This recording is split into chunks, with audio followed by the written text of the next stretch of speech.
வணக்கம். இந்திய நேரப்படி மாலை 6 மணி விரைவு செய்திகள்.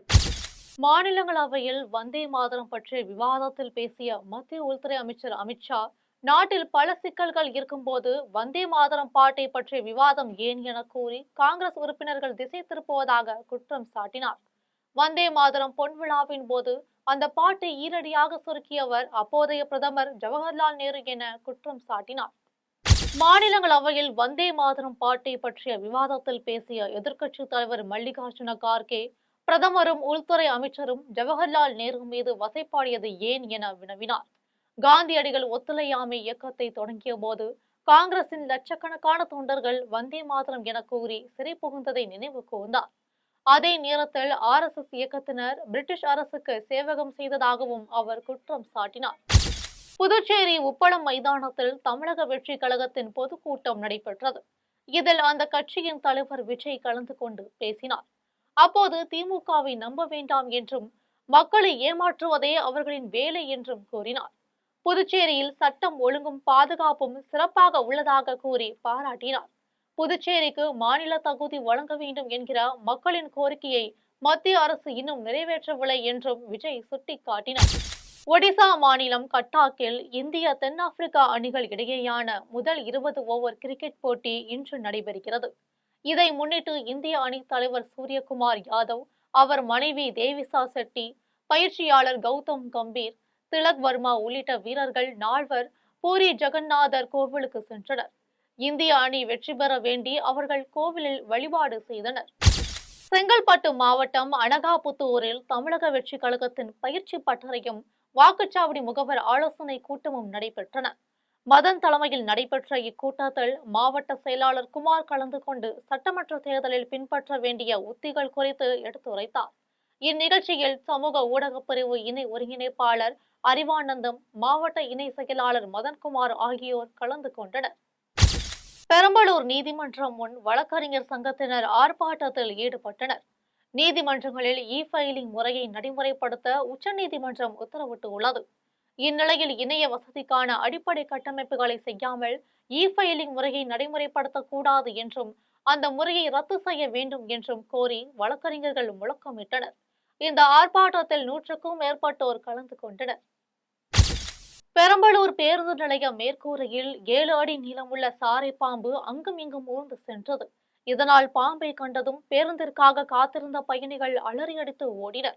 இதனை அடுத்து தகவல் அறிந்து வந்த தீயணைப்பு துறையினர் மேற்கூரையில் இருந்த பாம்பை பிடித்து சென்று காட்டுப்பகுதிக்கு கொண்டு போய் விட்டனர். திருப்பரங்குன்றத்தில் தீபத்தை ஏற்ற விடாமல் தடுக்கும் தமிழ்நாட்டின் திமுக அரசை கண்டித்து புதுச்சேரி மாநிலம் காரைக்காலில் இந்து முன்னணியினரும் பாஜகவினரும் ஆர்ப்பாட்டத்தில் ஈடுபட்டனர். இந்து முன்னணி மாவட்ட தலைவர் ராஜ்குமார் தலைமையில் நடைபெற்ற ஆர்ப்பாட்டத்தில் திருப்பரங்குன்றம் தீபத்தூணில் தீபம் ஏற்றலாம் என்று உயர்நீதிமன்றம் கொடுத்த தீர்ப்பை நிறைவேற்றாமல் முருக பக்தர்களை அவமதிக்கும் தமிழக அரசை கண்டித்து முழக்கமிட்டனர். நீலகிரி மாவட்டம் மீஞ்சூரில் இருந்து கோவை மாவட்டம் செல்லக்கூடிய கெத்தைமலை பாதையில் கடந்த சில நாட்களாக யானை கூட்டத்துடன் சுற்றித் திரிகிறது. இந்த பகுதியில் குடும்பத்துடன் காரில் சென்றவர்கள் மலைப்பாதையில் யானை கூட்டம் இருப்பதைக் கண்டு காரை நிறுத்தினர். இதன் பின்னர் காரை பார்த்ததும் கோபமடைந்த ஒரு யானை ஆக்ரோஷமாக ஓடி வந்துள்ளது. இதையடுத்து காரில் இருந்தவர்கள் அதை பின்னோக்கி இயக்கினர். ஒரு கட்டத்தில் கொண்டை ஊசி வளைவில் காரில் சென்றவர்கள் மறைந்து கொண்டனர். காரை யானை துரத்திய வீடியோ காட்சிகள் தற்போது வைரலாகி உள்ளது. செங்கல்பட்டு அரசு மருத்துவமனையில் ஒப்பந்த தொழிலாளர்கள் போராட்டத்தில் ஈடுபட்டனர். தங்களுக்கு 4 மாதங்களாக ஊதியம் வழங்கவில்லை என்றும் அதை கேள்வி கேட்டால் வேலையை விட்டு நிறுத்தி விடுகின்றனர் என்றும் அவர்கள் குற்றம் சாட்டினர். உடனடியாக சம்பளத்தை வழங்க வேண்டும் என்றும் கோரிக்கையும் விடுத்தனர். இதையடுத்து தனியார் நிறுவன மேலாளர் விரைந்து வந்து நிலுவையில் உள்ள ஊதியத்தை உடனடியாக கொடுத்து விடுவதாக உறுதியளித்தார். இதையடுத்து தொழிலாளர்கள் போராட்டத்தை கைவிட்டனர். தஞ்சாவூர் மாவட்டம் மேலக்காவேரியில் சேவை மையம் நடத்தி வருபவர் அப்துல் காதர். இவர் சரித்திர பதிவேட்டு குற்றவாளிக்கு போலி ஆதார் கார்டு தயாரித்து கொடுத்தது காவல்துறையினருக்கு தெரிய வந்தது. இதனை அடுத்து அங்கு சென்ற அவர்கள் சேவை மையத்தில் ஆய்வு மேற்கொண்டனர். அப்போது போலி ஆதார் கார்டு, பான் கார்டு ஆகியவற்றை கைப்பற்றினர். இதையடுத்து அப்துல் காதரை கைது செய்து நீதிபதி முன் நிறுத்தி கும்பகோணம் கிளை சிறையில் அடைத்தனர். சேலம் அஸ்தம்பட்டியில் மாவட்ட நீதிமன்றம் முன் வழக்கறிஞர்கள் சங்கத்தின் சார்பில் மத்திய அரசை கண்டித்து ஆர்ப்பாட்டம் நடைபெற்றது. சங்கத்தின் மாவட்ட தலைவர் விவேகானந்தன், தமிழ்நாடு புதுச்சேரி வழக்கறிஞர் கூட்டமைப்பின் இணை செயலாளர் சந்திரசேகர் ஆகியோர் தலைமையில் ஆர்ப்பாட்டம் நடைபெற்றது. அப்போது ஃபைலிங் முறையை நடைமுறைப்படுத்தக்கூடாது என்று வலியுறுத்தி முழக்கமிட்டனர். தஞ்சாவூர் மாவட்டம் பட்டுக்கோட்டை அருகே அதம்பை வடக்கு தெற்கு பகுதிகளை இணைக்கும் சாலை சேதமடைந்து குண்டும் குழியுமாக காணப்படுகிறது. இதனால் பொதுமக்களும் வாகன ஓட்டிகளும் கடும் அவதியடைந்து உள்ளனர். இதையடுத்து புதிய சாலை அமைத்து தர வேண்டும் என பொதுமக்கள் அரசுக்கு கோரிக்கை விடுத்துள்ளனர். கடலூர் மாவட்டம் வேப்பூர் அருகே பெரிய நெசலூர் அம்பேத்கரின் நினைவு நாளையொட்டி தவேக கட்சி நிர்வாகிகள் நல்லசேவி, இளையராஜா, சாமி பாஸ்கர், வெங்கடேசன் ஆகியோர் ஏற்பாட்டில் அன்னதானம் வழங்கும் விழா நடைபெற்றது. இதில் ஒன்றிய செயலாளர் செல்வமணி தலைமையில் மாவட்ட செயலாளர் விஜய் அன்னதானமும் நலத்திட்ட உதவிகளையும் வழங்கினார். செங்கல்பட்டு மாவட்டம் வண்டலூரில் உயிரியல் பூங்காவில் 20 ஆண்டுகளாக ராகவன் என்ற ஆண் சிங்கம் பராமரிக்கப்பட்டு வந்தது. இந்நிலையில் வயது மூப்பு காரணமாக உடல்நலக் குறைபாடு ஏற்பட்டதால் 6 மாத காலமாக சிகிச்சை அளித்து வந்தனர். பின்னர் சிகிச்சை பலனின்றி ஆண் சிங்கமான ராகவன் உயிரிழந்தது. வேலூர் மாவட்டம் குடியாத்தம் பழைய பேருந்து நிலையத்தில் நகராட்சி சார்பில் 10 லட்சம் ரூபாய் மதிப்பில் 20 ஒளிரும் மின்விளக்குகள் அமைக்கப்பட்டன. இதனை சட்டமன்ற உறுப்பினர்கள் நந்தகுமார், அமலு விஜயன், நகராட்சி தலைவர் சவுந்தரராஜன் ஆகியோர் பொத்தன் மூலம் தொடங்கி வைத்தனர். இதையடுத்து பொதுமக்களுக்கு இனிப்புகளையும் வழங்கினர். இதில் நகராட்சி உறுப்பினர்கள் பாபு, அரசு, ஒன்றிய குழு தலைவர் சத்யானந்தம் ஆகியோர் கலந்து கொண்டனர். புதுக்கோட்டை மாவட்டம் பொன்னமராவதி அருகே புதுப்பட்டியில் உள்ள லோகநாதன் தேநீர் கடையில் 6 அடி நீளமுள்ள மலைப்பாம்பு புகுந்தது. இதனை பார்த்த கடை உரிமையாளர் உடனடியாக தீயணைப்பு துறையினருக்கு தகவல் தெரிவித்தார். இதையடுத்து விரைந்து வந்த தீயணைப்பு வீரர்கள் தேநீர் கடைக்குள் புகுந்த மலைப்பாம்பை பிடித்து சென்றனர். தஞ்சாவூரில் உள்ள தனியார் நிகர்நிலை பல்கலைக்கழகம் சார்பில் பேராசிரியர்களுக்கான பயிற்சி பட்டறை நடைபெற்றது. செயற்கை நுண்ணறிவை கற்றலில் எவ்வாறு பயன்படுத்துவது, மாணவருடைய திறமையை வெளிப்படுத்துவது என்பது குறித்து பயிற்சி பட்டறை நடந்தது. இதில் பங்கேற்ற பேராசிரியர் தளபதி படத்தில் வரும் சின்னத்தாய் அவள் என்ற பாடலை ஜானகி குரலில் பாடி அசத்தி அனைவரின் பாராட்டையும் பெற்றார். சென்னை தாம்பரத்தில் இருந்து திருவான்மையூர் நோக்கி சென்ற பேருந்தின் ஓட்டுநர் மது அருந்துவிட்டு பயணிகளை தரைக்குறைவாக பேசியுள்ளார். இதனால் பயணிகள் காவல்துறையினருக்கு தகவல் தெரிவித்தனர். இதையடுத்து மேடவாக்கம் காவல்துறையினர் அந்த பேருந்தில் இருந்த பயணிகளிடம் விசாரணை மேற்கொண்டனர். ஓட்டுநர் குமார் மது அருந்திருப்பது உறுதி செய்யப்பட்டதால் அவரை காவல் நிலையத்திற்கு விசாரணைக்காக அழைத்து சென்றனர். சென்னை கீழ்கட்டளையில் தமிழ்நாடு அனைத்து வணிகர் சங்க பேரமைப்பின் பொதுக்குழு கூட்டம், புதிய நிர்வாகிகள் அறிமுக கூட்டம் ஆகியன நடைபெற்றன. இந்த கூட்டத்தில் சங்கத்தின் மாநில தலைவர் கொளத்தூர் ரவி கலந்து கொண்டு புதிய நிர்வாகிகளை அறிமுகப்படுத்தி வாழ்த்தினார். அப்போது பேசிய அவர் சங்கத்தினர் ஒற்றுமையாக செயல்பட வேண்டும் என கேட்டுக் கொண்டார். கூட்டத்தில் பங்கேற்ற அனைவருக்கும் அறுசுவை உணவு வழங்கப்பட்டது. கோவை மாவட்ட மேற்கு தொடர்ச்சி மலைப்பகுதிகளில் ஏராளமான வனவிலங்குகள் உள்ளன. கோவை தொண்டாமுத்தூர் அருகே உள்ள குப்பனூரில் வேலுச்சாமி என்பவரின் தோட்டத்தில் 6 யானைகள் புகுந்தன. அப்பகுதியை சார்ந்தவர்கள் யானைகளை காட்டுப்பகுதிக்கு விரட்டினர். யானைகள் கூட்டமாக தோட்டத்தில் இருந்து வெளியேறி வனத்தை நோக்கி ஓடின. யானைகள் தோட்டத்திற்குள் புகுந்து மின் கருவிகளை உடைத்தும் வேலிகளை சாய்த்தும் சேதப்படுத்தினர். இதற்கு உரிய இழப்பீட்டை வனத்துறை வழங்க வேண்டும் என்று விவசாயிகள் வலியுறுத்தி வருகின்றனர். திண்டுக்கல்லில் இடதுசாரி கட்சியினரும் விடுதலை சிறுத்தைகள் கட்சியினரும் தொழிலாளர் சட்டங்களை திருத்திய மத்திய அரசை கண்டித்து ஆர்ப்பாட்டத்தில் ஈடுபட்டனர்.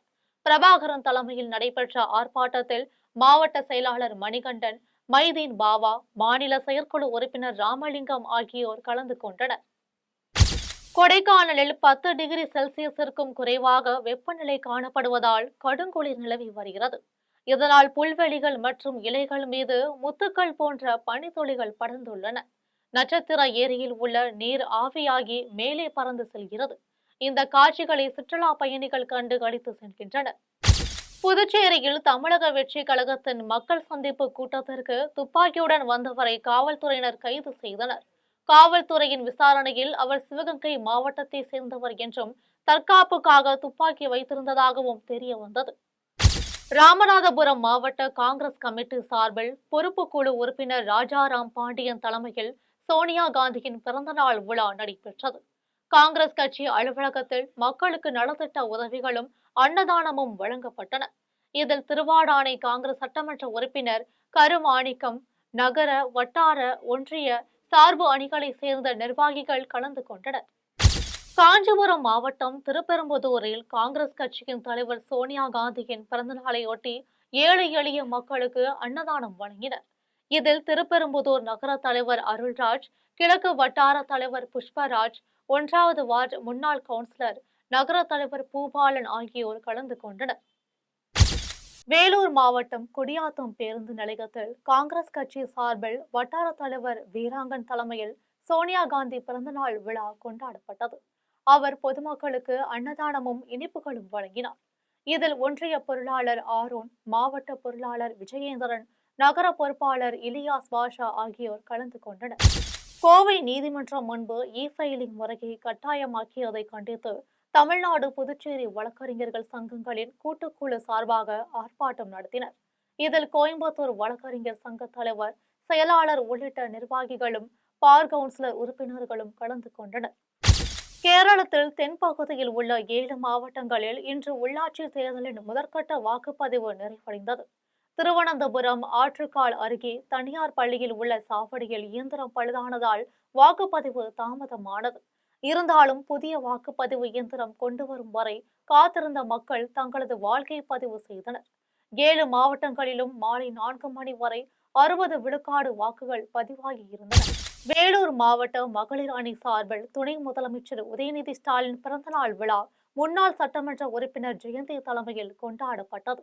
அதை முன்னிட்டு 2000 பேருக்கு நலத்திட்ட உதவிகள் வழங்கப்பட்டன. இந்நிகழ்ச்சியில் அணைக்கட்டு தொகுதி சட்டமன்ற உறுப்பினர் நந்தகுமார், குடியாத்தம் சட்டமன்ற உறுப்பினர் அமலு விஜயன், நகராட்சி தலைவர் சவுந்தரராஜன் ஆகியோர் கலந்து கொண்டனர். வேலூர் மாவட்டம் குடியாத்தத்தில் தமிழக வெற்றி கழகத்தின் வாக்குச்சாவடி முகவர்கள், பொறுப்பாளர்கள், கட்சி நிர்வாகிகளுக்கான பயிற்சி பட்டறையும் ஆலோசனை கூட்டமும் நடைபெற்றன. இதில் மாவட்ட செயலாளர் வேல்முருகன், தொகுதி பொறுப்பாளர் இளங்கோ, மாவட்ட இணை செயலாளர் சீனிவாசன் ஆகியோர் கலந்து கொண்டனர்.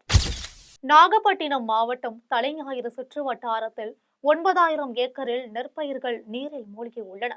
பாதிக்கப்பட்ட விவசாயிகளுக்கு தமிழக அரசு ஹெக்டேருக்கு 20,000 ரூபாய் வழங்க உள்ளதாக அறிவித்தது. இந்நிலையில் ஏக்கருக்கு 35,000 ரூபாய் வழங்க கோரி நாம் தமிழர் கட்சியினரும் கடைமடை விவசாய சங்கத்தினரும் தலைஞாயிறு கடைத்தெருவில் ஆர்ப்பாட்டத்தில் ஈடுபட்டனர். இதில் நாம் தமிழர் கட்சியின் மாநில ஒருங்கிணைப்பாளர் ராஜேந்திரன், மண்டல செயலாளர் முருகவேல் ஆகியோர் கலந்து கொண்டனர். கோவையில் நடைபெற்ற மாவட்ட அளவிலான கராத்தே சாம்பியன்ஷிப் போட்டிகள் 1000க்கும் மேற்பட்ட மாணவ மாணவிகள் ஆர்வத்துடன் கலந்து கொண்டனர்.